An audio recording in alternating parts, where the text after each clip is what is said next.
de l'Assemblée provinciale du Mai-Ndombe au message officiel du 3 novembre 2020 du vice-premier ministre de l'Intérieur, Sécurité et Affaires coutumières mettant fin à l'expédition des affaires courantes par le vice-gouverneur et ordonnant la reprise sans délai des fonctions par le gouverneur de province démissionnaire Putu Boleilanga Paul.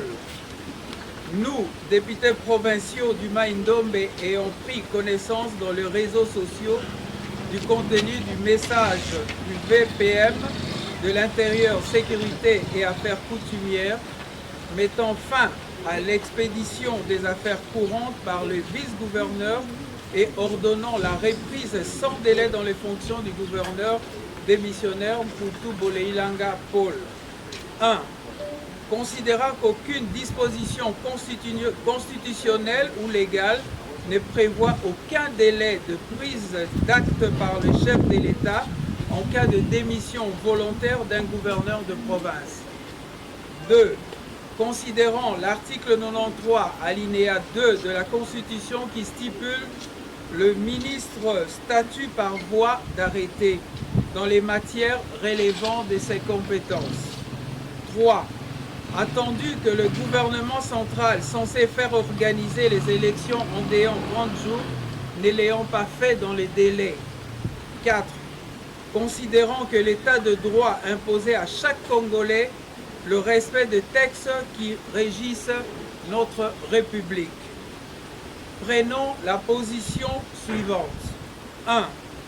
Le retrait sans condition et sans délai du message officiel numéro 25 CAB VPM Mininter CECAC